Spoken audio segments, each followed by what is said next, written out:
Made a good move to join us in the trenches with Dave Lapham because we are visiting with offensive coordinator Brian Callahan, and he gives a very, very detailed breakdown of the three players the Bengals drafted on offense, 2 wide receivers, 1 running back. Talks about new quarterback, Trevor Siemian, that the Cincinnati Bengals signed. He was with Denver when Siemian broke into the National Football League with the Broncos. And Brian Callahan talks about everything going on with the Cincinnati Bengals in terms of how they made their selections, why they made their selections, what he thinks about the offensive football team, and getting ready now. Make some tweaks in the playbook, get after OTAs. Before you know it, it's training camp.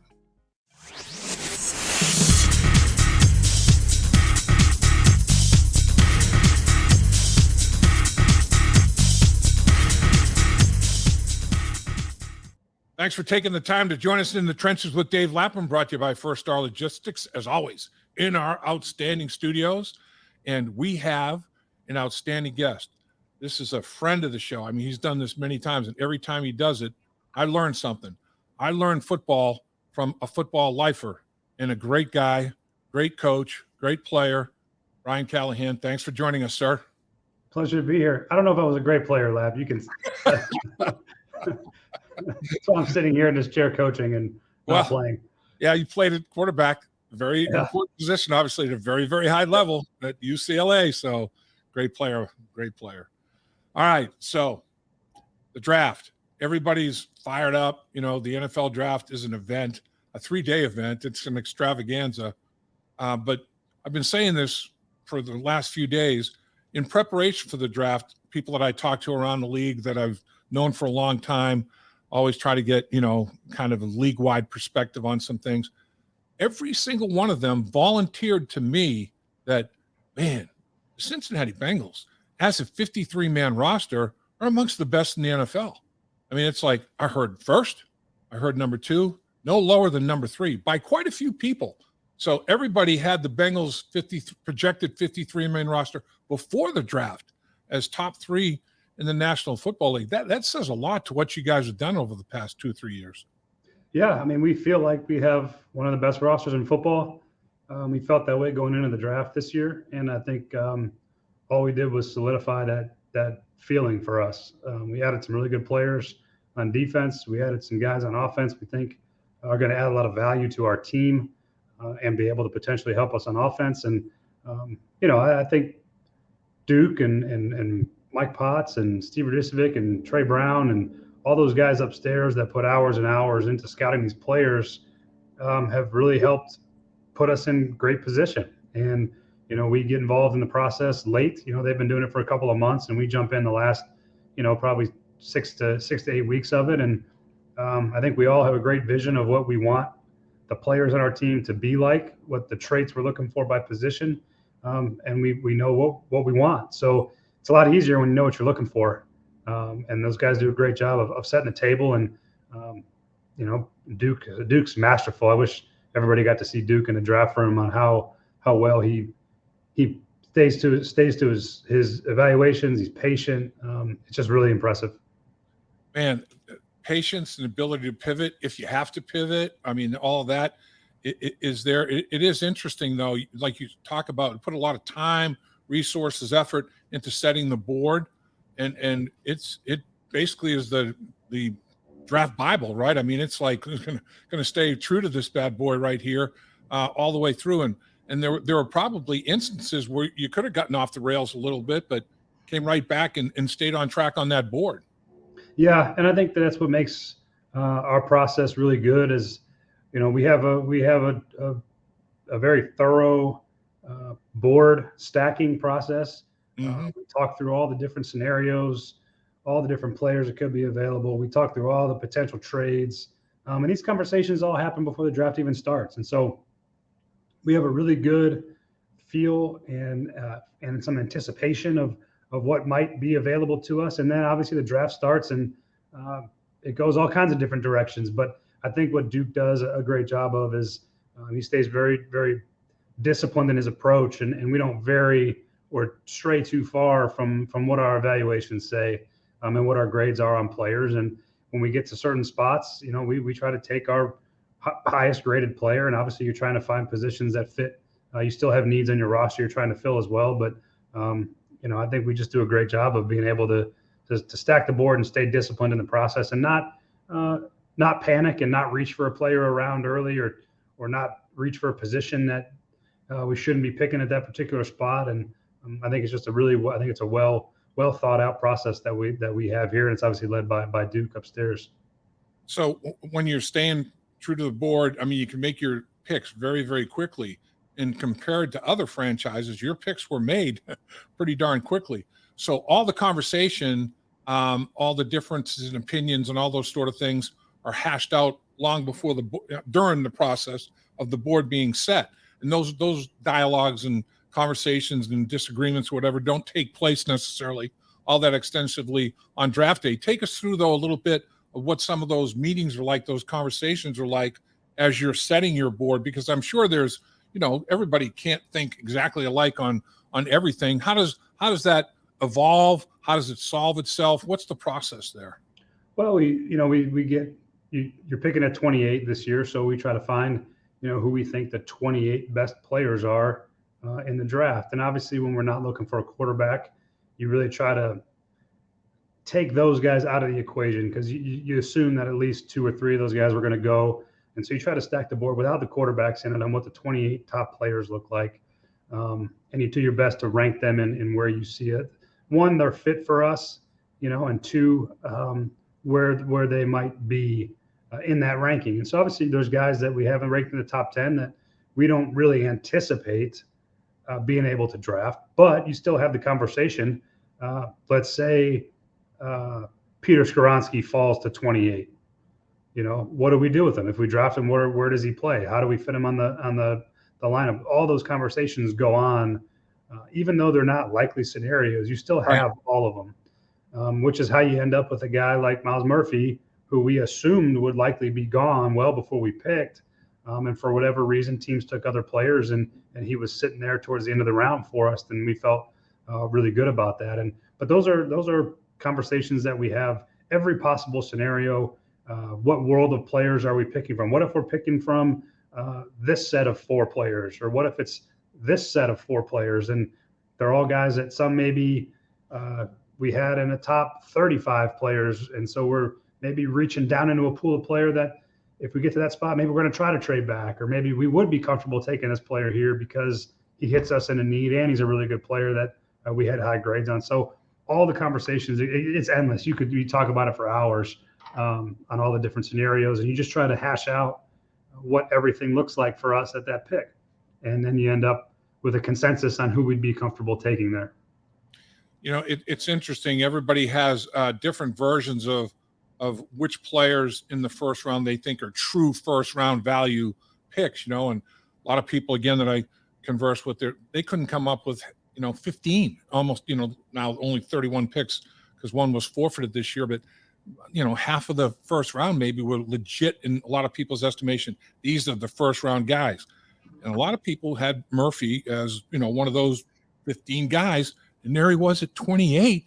And when all those trades were being made, and 14 of the 31 picks were basically consummated after a trade was involved, that had to be like the wild, wild west as it was unfolding for you guys. Yeah, I mean, we didn't really know what to expect. We knew that there was some teams that valued some other different players probably more than we might have.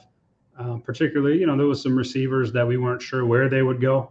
And they all, thankfully for us, all went in a row there towards the later part of the round. And that allowed a player like Miles to get pushed down a little bit further than maybe he might have. We felt like some of those receivers might go in the early second on day 2, might get pushed up late. Somebody might try to trade back in from one of them. Who knows? But we weren't certain on where those guys would go, where their fits were on all those teams. You try to project that the best you can, but there's definitely was a lower number of overall, high-end talent first-round grades in this class. You never are going to have 32 first-round grades. That never happens. Right. You're always going to have probably somewhere you feel good about 15 to 18 guys as really true bona fide first-round caliber talents. This year it was probably a little bit less than that, truthfully. And so because there wasn't the high-end receiver talent this year. There wasn't the high-end tackles that we've seen go off early. It was a lot of those guys that, you're seeing 3 and 4 of them go in the top 10. It wasn't quite like that this year. So it was just different. It was hard to predict on what teams would want and when, and it fell in our favor in the first round for sure, and that we could find ourselves a pass rusher, because pass rushers are you have to have them, and usually you got to have at least 2. Sometimes you need 3. You love to have 4, and I think we feel really comfortable about what that room looks like now. Yeah, no question about it. As you were coming down to the 28th pick, I asked in the presser after Myles Murphy was selected, at what point did you really hone in on, covet, boy, if Myles Murphy's there, we're going for it.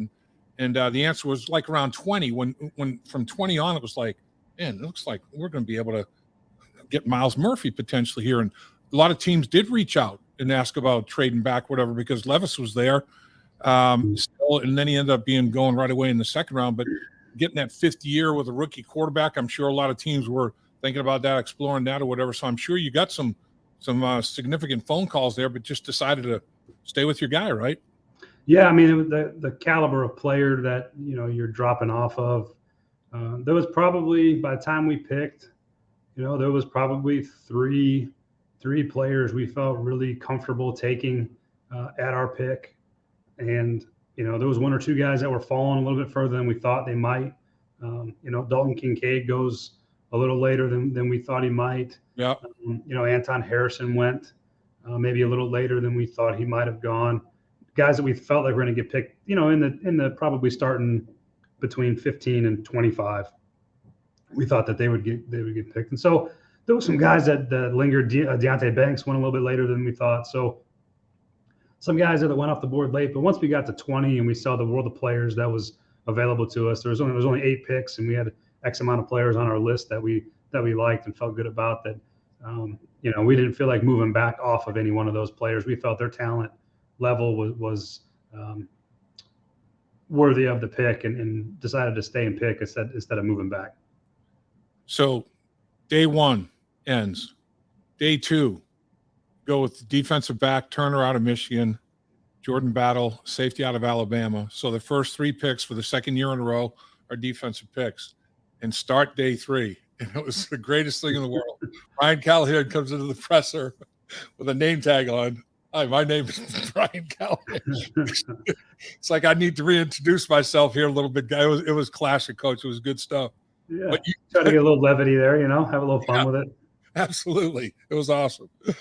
But you get yourself a hell of a player. I mean, it's like Charlie Jones is there in the 4th round at pick 131 out of Purdue. I mean, I'm sure there was conversation of him in day 2, right? Mm-hmm. Yeah, that 3rd round pick, he was in the conversation. He was in the world of players. We were debating on what the best place was for them.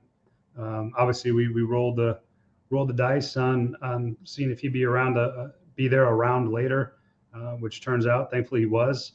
And we went with our highest graded player at that point with Battle, and right. That fit us well, and it fit a need, and it fit the grades, and he was worthy of the pick at 92, and we just felt that there was a chance that Charlie would maybe linger till the 4th when we got to our pick, and he did, and super excited to have him. He brings a ton of versatility. He can play all 3 spots. He's got some outside flex.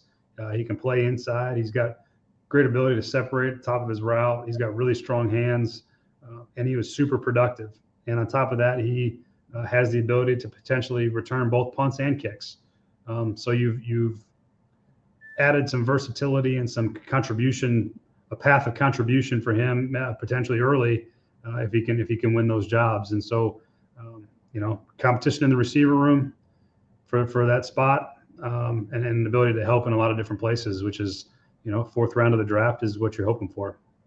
So a guy like Charlie that is at Purdue, where they are pass centric. I mean, they're spreading the field out and they're throwing it all over the place, and the route tree is pretty extensive. I mean, he can run the entire route tree. He can run a route for us, basically. I mean, that's the thing. When I watch him, he is an outstanding route runner. He sinks his hips, gets in and out of those cuts, and gets separation. And I mean, he can run as well, obviously, but I mean, his route running looks to be outstanding, as well as sticky, glue fingers. Yep.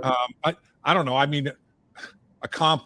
He's a lot faster, Biletnikoff, but he kind of reminds me of a type of guy, that is a route runner, catch everything kind of guy like that. Do you have any comps that fans might be able to say, oh yeah, I know that guy? Who would he be like? That's tough because he's not a slot only player. Right.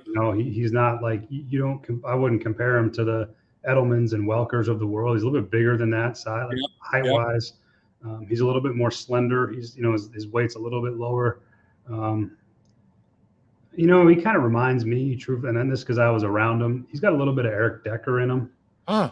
He's not quite as tall as Deck was or as big. Deck was 215 pounds, and he was 6'3", but he just reminds me of that style where he's got route running ability. He probably lacks the true, the 6'3", 215, which is about what Decker was coming out.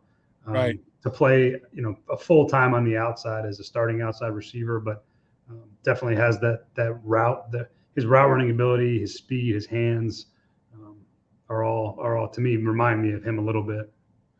I've talked about this with a few guys in the organization after the draft, and I'd like to get your take on it as well. First round pick Clemson, second round pick Michigan, third round pick Alabama, fourth round pick Purdue. Well, Clemson, Michigan, and Alabama all played in the college football playoffs. Purdue played in the Big Ten championship game against Michigan. I mean, you got guys that big schools, big conferences, big schools in those conferences, big games, big crowds, a lot of coverage, and they stepped up and responded and played their best football in the biggest moments. I mean, those are part of the process, isn't it? Yeah, I think those things matter. I mean, they're things we take into account. Obviously, it's a lot easier to evaluate guys that play at the higher levels of competition. You get to see them play against good players. You get to see them play in big games, and that they have experience in those moments, and they know what it takes to be in those positions. It's always still going to come down to is their tape good, and do they fit personality wise what we're looking for? But it certainly leans that way for us, that we've tended to take guys with pedigrees at bigger schools that have some success in their backgrounds that for us it matters. I can see Charlie Jones and Joe Burrow hitting it off right away, because Charlie Jones with that route running that we're talking about, and Joe as it's like the quarterback always appreciates, and I've never played the position. You certainly have at a high level, Yeah. but if the guy is where the quarterback is expecting him to be, when he's expecting him to be there, quarterback's going to have some confidence throwing the football, right? And Charlie seems to be that kind of guy, where he's supposed to be, when he's supposed to be there. Yeah, that's one of the things that you see on his tape. You can see that, Purdue had a pretty good quarterback. He got drafted as well, Aiden O'Connell, and you can see that he trusted him. He put the ball in places that allowed him to go make a play on it. Trusted him to go get it. Again, his ball skills are at a very high level, but he catch the ball away from his frame, and really strong hands on top of that. So, guys like that, we say in the quarterback room are quarterback friendly. Those are guys that you like to throw to, and I think that he'll earn trust along the way. He's got a lot to learn, I think, as he starts to get going here in the next week or two. But those are translatable skills that quarterbacks tend to enjoy throwing to.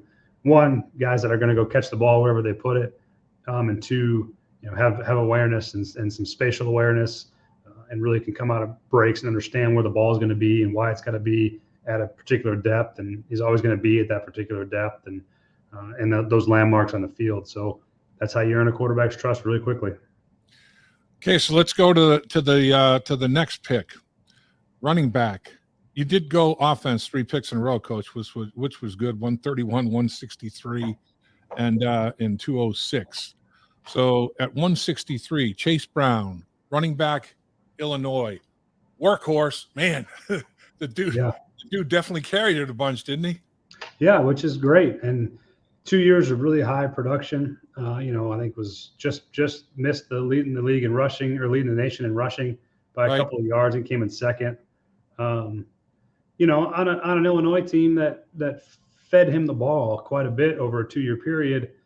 and he still had that production. Those are the things that when you look at running backs that sometimes perk your interest, because he was probably their best player on offense, and they gave him the ball all the time, and everyone that played against him knew it. Right. And he still managed to have that type of production over a 2-year period. Really impressive production. And he's a top character kid, has great, very eager, very intelligent, made of all the right stuff. Those are the kind of guys you want to bring on your team. And then you add the fact that he's got great patience, great experience, really can burst through the line of scrimmage. He can create long runs. He can make people miss. He can run hard and run tough, even though he's not a huge back. He's a little bit on the smaller side, but he's well put together. He runs physical. Really excited about what he can bring to our offense, truthfully. I think for the round that we were in the 5th round, we felt like he was the best back. Obviously, we had a discussion about him potentially in the 4th as well. You know, as you're picking at the back of these rounds, you're kind of pushing guys up a little bit, and you try not to as best you can. But you know, he was in that conversation as well. And we felt like same thing with Charlie Jones in the 3rd, that we could wait around and they would likely have a chance to still be there. He may not be, but we felt comfortable that if we passed on him at the 4th, that he would be available to us in the 5th. And again, we felt like he was the best back left on our board at that time, and we felt the value for his production, his play style, how he fits us, and the round that he was available in were really the perfect fit. Yeah, I mean, as a former lineman, watching him run over linebackers and safeties, you know, and I don't know if he led the country. He's amongst the leaders in rushes of 10 to 15 yards. You know, a 5-yard run turns into like a 12 to 15-yard carry, and it's like, man, it just geeks you up when you got a teammate, you know, doing that kind of thing. So I can see that part of it, you know, being a big factor. How is he running routes out of the backfield, catching the football, blitz pickup? Was he asked to do much of that? No, you don't. I mean, he's like most college backs. You don't see a ton of protection on tape. You know, you get some looks at it in the Senior Bowl when they're down there. They try to let everyone see that part of their game, right? Which is good. You just see where maybe he could improve and where he is good. And there's some things that are good that he does. There's some things that he's going to have to learn. You know, when you're evaluating running backs, you're really looking for 2 things, and we can find it out 2 different ways. We're looking for guys that are willing. And so when they do go pick up a blitzer, are they trying to go pick up the blitzer? You know, or are they finding a way to avoid it? And, you know, as long as they're willing, you start there. You can clean up technique. The chances of these college backs, particularly a guy like him who's running the ball as much, they're not spending a ton of time on pass protection techniques and schemes. They don't have time for it in college. They're not allowed the time for it in college.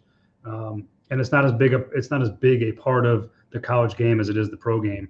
Right. And so you realize you hope that technique and eye discipline and all those things will help bring that process along faster, because you just don't know until they start to do it.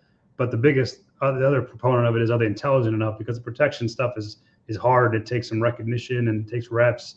And so you get to a point where you're in these Zoom meetings in the draft process, and Justin's drilling these guys on protection, seeing who can pick it up and who can't. And so obviously Chase is incredibly intelligent. He's able to pick those things up, and, you know, it's a work in progress, but it's a trajectory that I think is a very reachable place for him to get to. And talk about a guy that you mentioned. Competition, the Senior Bowl. You made a good point about the Senior Bowl and Andrei. And I don't know.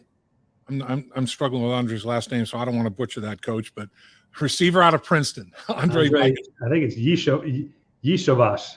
Iosivas. Okay. Iosivas. Iosivas. Yeah. It's hard to say for me too. Okay. So Andrei Iosivas, that's what it is. Iosivas. Andrei Iosivas. Okay. So Andrei, Ivy League, Princeton, unbelievable athlete, obviously, pentathlete, 16-foot, pole vaulter, ran the fastest time in the 60 meters. I mean, just crazy athletic, big guy. And you're thinking, level of competition. Then he goes to the Senior Bowl, though, and it's not too big for him whatsoever, right? I mean, is that what really caught your attention, what he did down there at the Senior Bowl? Yeah, you're always leery of testers, guys that are really put up these great numbers, incredible athletes, because sometimes it doesn't translate to good football players, But if you have a guy like him who's got those measurables, has those testing numbers, and you watch him at a small school like Princeton, and he plays well, and you're always going to worry about the competition that he's facing. He's probably a better athlete than 100% of the guys he's played against in the Ivy League. Yep. However, when he goes to a place at the Senior Bowl, you get to see him against higher level comp, and now you see it's not too big for him. These things are real. These traits do translate to football for him, albeit it might be a little bit raw. Things might not be perfect, but he's a moldable piece of clay that's really high end clay. It's all the things that you can't teach that he has, and the rest of it you hope that you can refine and improve, and hopefully he shows up in a big way just because he's got physical tools that not a lot of people have. No doubt about it. I mean, he's going to be something to watch. His ceiling is very, very high. There's no question about it. Got to talk to you about the quarterback situation here, Coach. Trevor Siemian signs with the Cincinnati Bengals. Brandon Allen moves on with the 49ers. And, of course, you do have Jake Browning in camp as well. Tell us a little bit about Trevor Siemian and Brandon Allen. Great human being, boy. I'll tell you, I love that guy. He did some good things for you, didn't he? Yeah, we love Brandon here. He's earned a lot of respect from the people on our coaching staff. I like him as a player, and I love him as a person. He's been fantastic. We've been together in football years. It feels like it's like dog years. It feels like we've been together for 10 years, but it's only been a couple. So have a really great relationship with him. Happy that he has found himself a job playing football. That's all we want for guys. And I root for Brandon. I hope he does. I hope he plays another 5-6 years and gets to be a 10-year backup and gets to retire and live a nice life playing golf and doing what backup quarterbacks do. So, but he's fantastic. I appreciate everything he's brought to us. He's been really good for our quarterback room, for Joe. He's a guy I got a ton of respect for as an NFL player. Obviously, Jake Browning's been with us now for a little bit over a year, and we have a lot of high expectations for Jake. We think that Jake is a ascending player. He's getting a chance to finally get some meaningful repetition, hopefully, and compete for a job. And we feel like he's up to the task. It's going to be good. It'll raise the level of play in that room for sure. And got a lot of, like I said, high expectations for Jake this year, and think that he'll raise to meet them. So excited to see him get a chance.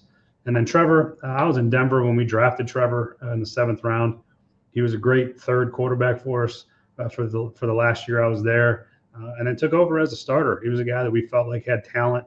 He was coming off an ACL injury, so he had a really late pro day, and that probably caused him to fall some in the draft. But the late Greg Knapp went up there and worked him out, and felt like he had a real shot to be a good player. And we pulled the trigger on him and drafted him in the 7th round. And he really played good football in Denver he went 8-8 as a starter in 2016. I think he's got a lot of experience. He's a really smart player. He's been around a lot of different schemes and a lot of different places. Those experiences are very valuable in the quarterback room. He's been around enough to where he can maybe share some things with Joe and his perspective. He understands the importance of the role of the backup quarterback in the weekly preparation, in the relationship with the starter. There's a lot of trust that gets built there. There's a lot of interaction between those guys. It's really important. So Trevor as a person is fantastic. You guys in the media will love him. The team's going to love him. He really is a fantastic, very experienced veteran quarterback that's played a lot of football. So, Coach, immediately, after the draft concludes, start to get all the reactions positive, and then, of course, the questions. No tight ends, no offensive tackles. Come on, man, what's up?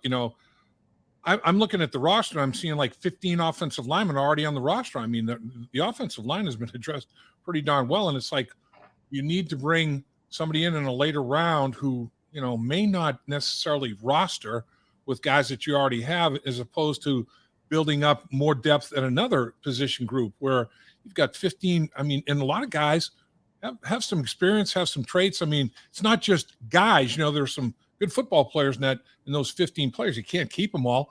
And then what you did at tight end right before the draft, I mean, signing your former second-round pick with the Bengals, Drew Stample, and then former second-round pick in the league, Irv Smith Jr. I mean, tight end position was addressed as a room as well. Was it pretty much that, or explain why no tight ends or tackles? Well, we felt, truth be told, there's, when you look at the starting tackles in the league, they usually get picked in the top 15 picks. Yep. Usually. Or you're going to pay 16 to 20 something $1 million for one, which is what we did. Yep. So we paid for one. We have 4 very solid starting caliber players. We have Jackson Carman, who we feel like is an ascending player, starting to really figure things out and do things the way that we know he's capable of. You got Jonah now, who's, he's potentially move him on the right side and see if we can compete there. Yep. LC's coming off an injury. We have guys that can play football on our offensive line. Would that have eliminated us from taking a potential tackle that we felt like could come in and start? No, if there was one there, that would certainly have been part of the conversation in the draft. We'll never turn down starting caliber offensive line talent if it's available to us, and it just wasn't at that point. Right. And really, so then now we've got guys we've invested in with Akeem, Jackson, Trey Hill, Max Sharping. These guys are all guys that we've, Max has been here the shortest, but a lot of these guys have been here for 2-3 years now. And they've been in the development track, and we're hoping to see returns from those developments as we get moving forward here. But we got guys that we like and feel like can help us. And you only get 8 on game day anyway. And so you got to find the best 8 linemen you can find. And we feel like we got quite a few of them on our roster already. And again, not to say that we wouldn't have added one at the right time if the right player was there. But again, we're that's as Duke stacks the board and we make those picks, those are the decisions that he makes, and that's just where we're at. And we feel really good about the guys we have here. And then we're going to have good competition, and guys are going to get better. I feel like occasionally it gets lost that we did sign Orlando Brown to play left tackle for us. That right. That's a pretty good pickup for us. And then the tight end thing is sort of worked the same way. Tight end is not a premium position. It is not one that you generally want to spend picks on in the first round unless they're special. And we didn't really have an opportunity to pick one that we felt like was special in the first round. Felt like those definitely guys we would have wanted in the second round, but the problem is we were picking at 60 and not 38. And right. The next tier of good tight ends got selected before we picked in the second round, and then the next ones got selected in the third round before we picked. Again, if one was there that we felt like was going to come in and have an impact and help us, we certainly would have taken one. And then you get to the back of the draft for the same thing with the offensive linemen. You're looking at developmental players that likely aren't going to help you in their first year anyway. And so, we went out in free agency with Irv and Drew and wanted to make sure that we at least had, guys that we trusted and can play in this league that we knew day one would be able to play. And even if you take a tight end in the second round or the third round, it's always been a position that's been relatively difficult to have an immediate impact just because there's so much to learn about playing that position that we felt like we didn't want to have to reach for a tight end at any point in the draft. And that's why we signed the guys we did. And again, I feel really good about some of the guys we have on our roster already. We signed, Nick Bowers at the cut down last year. We had Devin Asiasi. These guys have all played football. Asiasi was a top, I think, third round pick or second round pick. Yep. Irv was a second round pick. We liked Irv coming out in the draft when he came out 4 years ago. Obviously we got a lot of trust in Drew. Drew does a lot of good things for us that aren't necessarily, as exciting for the people out in the world, but he's a valued member of that tight end room and the things he can do for us. So again, we feel good about the guys we have. If the right tight end was there at the right spot, certainly would have been part of the conversation. And there was some conversation at those spots, but ultimately felt like, we got a good room of guys. Now, the only drawback to that is I think we have every player in the room is on a 1-year contract. Right. So there's some longevity things you would have liked to have addressed if it fit for us at the right time. So it's not we didn't just say, no, we don't want tight ends at all in the draft. We certainly were looking at them and they were in the conversation at some spots. But the ones that I think are going to make an impact in this league, all ended up getting picked prior to when we would have picked those players. So, it's hard. It's easy to sit back at the end of the draft and say, well, what, we don't like tight ends. I love tight ends, but I'm also very aware that there's a value placed on where and when they should be picked, and the value of the player relative to the draft position is part of the equation. So that's just the way it is. But we trust the guys that we have here, and I'm excited to see what Irv can do for us in our system. Well, Coach, I think the organization once again had a great draft. I mean, all the gurus, the people that grade the draft, and I don't know how they grade it, but I guess I'd like to see a grade 2, 3, 5 years, down the road in the careers a little bit. But based on their collegiate performances, though, that's I guess the only way they can grade it. I've seen A+, I've seen A-, B+. Lowest I've seen anywhere was a B. So I mean, pretty darn solid draft. Looks like got value at every selection. That's what you're hoping for, right? Yeah, and I think that's what's made us one of the best rosters in football. Is we've drafted really, really well over the last 4 years. A lot of guys we've drafted are contributing. They're helping us. They're playing on second. They're hoping to get second contracts. They should be getting second contracts. These are all the things that you do when you draft them well. That's what you want. So I think we've stacked a couple of good drafts together, which really makes our roster deep. It makes it strong. It's hard to go wrong when those guys upstairs and in the front office do their job at the level they've been doing it. It's been really fun to coach the guys that keep showing up here. Coach, can't thank you enough as always. Great stuff. Appreciate you giving us the time you gave us as well. I know it's busy. A lot of people don't realize there's a lot of stuff going on post-draft as well. It's not over, that's for sure. We're getting ready for our off-season program to get kicked up here. We'll start practicing and meeting and all those things. So, yep. We got a lot going on. Dave Lapham here, and every day I am grateful for my experience to have played professional football. As a player, I realized self-motivation, leadership, and appreciating your teammates are key. At First Star Logistics, you can use those same attributes to create the life you want for you and your family. Build your future by working hard like I did. You'll see results both on and off the field. Call First Star Logistics today and be part of our winning team. Hey there, everybody. I'm Dave Lapham, and we do a podcast called In the Trenches with Dave Lapham, brought to you by First Star Logistics. And if you want to hit the like button on when you're reserving any video, that'd be a good thing to do. And if you want to subscribe and not miss any videos, make sure you do that, because we are going to try to cover the Cincinnati Bengals every way that they can be covered.